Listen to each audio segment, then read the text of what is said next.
এবং ইমিগ্রেশন আসলে যেহেতু একটা ইন্ডাস্ট্রি যেটা সবসময় চেঞ্জ হইতে থাকে, তো এটা নিয়ে আসলে যারা প্যাশনেট, যারা আসলে কাজ করতেছে, পড়াশোনা করতেছে, তাদের আসলে এই প্রফেশনে আসলে তাদের জন্য ব্যাপারটা সহজ। On the other hand Bangladeshi কমিউনিটিতে এটার একটা বিশাল একটা বড় নিড আছে এখনো।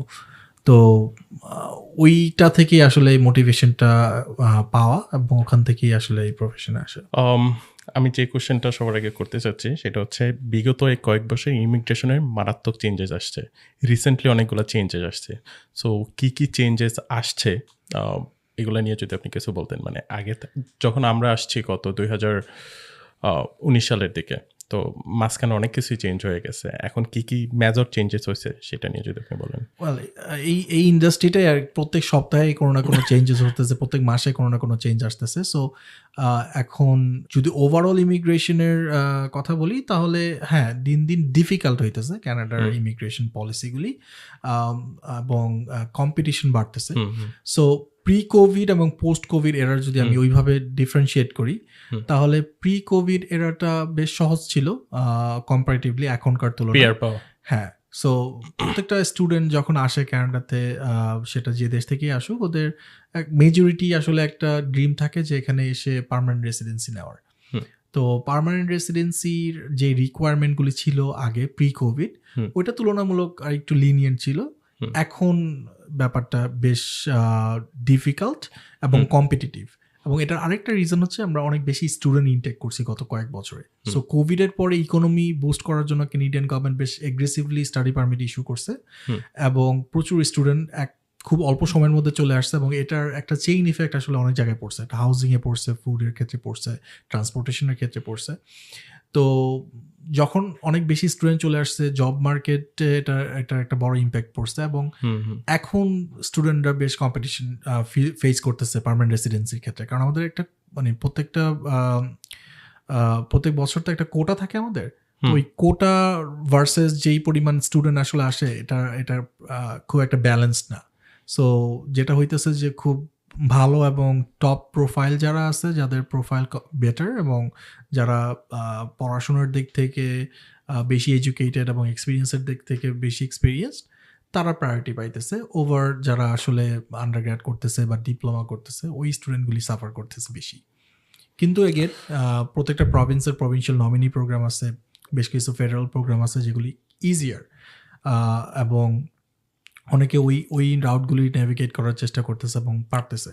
কিন্তু ওভারঅল যদি বলি, প্রি কোভিড টাইম এবং কোভিডের সময়টা খুব খুব সহজ ছিল ব্যাপারগুলি, বাট এখন things are getting really really difficult for students, এবং সামনের দিনগুলি আরও ডিফিকাল্ট হবে। আমার মনে হয় না যে it's getting any easier coming days.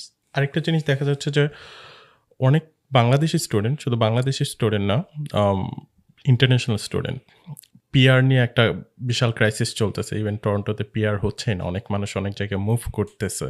তো যারা বর্তমানে পড়াশোনা শেষ করে টরন্টোতে আছে কিংবা আশেপাশের সিটিগুলোতে আছে, তাদের জন্য আপনার কোনো সাজেশন আছে কিনা? অবশ্যই। সো যেটা আসলে করা উচিত এবং দরকার, সেটা হচ্ছে প্রত্যেকটা স্টুডেন্ট যখন পড়াশোনা শেষ করবে, ওয়ার্ক পারমিট পাওয়ার আগেই একটা পাথওয়ে বিল্ড করা, যে আমি আসলে before getting the work permit, before getting the work permit or right after getting the work permit, work পারমিটটা হাতে পাওয়ার পরপরই একটা গোল সেট করা, যে আমি শর্টেস্ট টাইমে কিভাবে এইটা অ্যাচিভ করতে পারি। এখানে একটা বেশ বড় ডিলেমা কাজ করে অনেক সময়, যে আমাদের হয়তো অনেক সময় দেখা যায় যে স্টুডেন্টরা গ্র্যাজুয়েশনের পরপর খুব ভালো জব পেয়ে যায় টরন্টোতে, এবং আবার অনেকের থাকে যে স্টুডেন্ট লাইফ থেকেই কাজ করতেছে, বেশ ভালো টাকা আর্ন করতেছে এখানে, অনেকে অড জব করেও বেশ ভালো টাকা আর্ন করতেছে, এবং ওইটা আসলে ছেড়ে একটা প্রফেশনাল জবে যাবে, পে কাট নিবে, এই রিস্কটা অনেক স্টুডেন্ট নিতে চায় না, এবং এই ডিলেমাতে 1 বছর 2 বছর নষ্ট করে। আরো যেটা হয় যে একটা কমিউনিটি হয়ে যায়, 3-4 বছর থাকলে একটা কমিউনিটি হয়ে যায়, পরিচিত মানুষ হয়ে যায়, আবার নতুন একটা সিটিতে মুভ করা, নতুন ভাবে শুরু করা, এটা আসলে একটু ডিফিকাল্ট। ডেফিনেটলি এটা নিয়ে কোনো আর্গুমেন্ট নাই। কিন্তু আমার আসলে 3 বছর সময় থাকবে হাতে, এই 3 বছর আমাকে ইউটিলাইজ করে আমার ডেস্টিনেশনে রিচ করতে হবে, এবং তারপর আমি আবার টরন্টো এসে আবার ওই সেম ফ্রেন্ডদের সাথে আমার সারা জীবন ঘোরার তখন স্কোপ থাকবে। কিন্তু যেটা হয় যে ওই হ্যাঁ, কমফোর্ট জোন থেকে কেউ বেরোতে চায় না, এবং কমফোর্ট জোনে থাকতে থাকতে একটা সময় দেখা যায় যে তখন লাস্টের দিকে গিয়ে প্যানিক করতে থাকে এবং প্যানিক করে তখন কি করবে কিছু বুঝতে পারে না এবং অনেক সময় ভুল ডিসিশন নেয়। তো সবচেয়ে আইডিয়াল সলিউশন হচ্ছে গিয়ে যদি প্রথম থেকেই এরকম একটা জায়গায় যাওয়া যায় পড়াশোনা করতে যেখানে আসলে পার্মানেন্ট রেসিডেন্সির পাথওয়েটা কম্পারেটিভলি ইজিয়ার, সব টরন্টো সেন্ট্রিক না হয়ে হুম। অন্য প্রভিন্সে যাওয়া, ছোটখাটো প্রভিন্সগুলিতে যাওয়া, ওখানে পড়াশোনা করা, ওইখানকার পার্মানেন্ট রেসিডেন্সির যে পাথওয়েগুলি আছে প্রভিন্সিয়াল নমিনির সেগুলো এক্সপ্লোর করা। অনেকে যদি টরন্টোতে এসেও থাকে পড়াশোনা এখানে শেষ করে এটা তারপর অনেকেই করে যারা স্মার্ট ফাইন্যান্সিয়াল প্রবলেম অনেকে করে এটা। হ্যাঁ But এটাই হ্যাঁ, মানে this is the way you will have to do it. এখনকার যেই চ্যালেঞ্জেস যেটা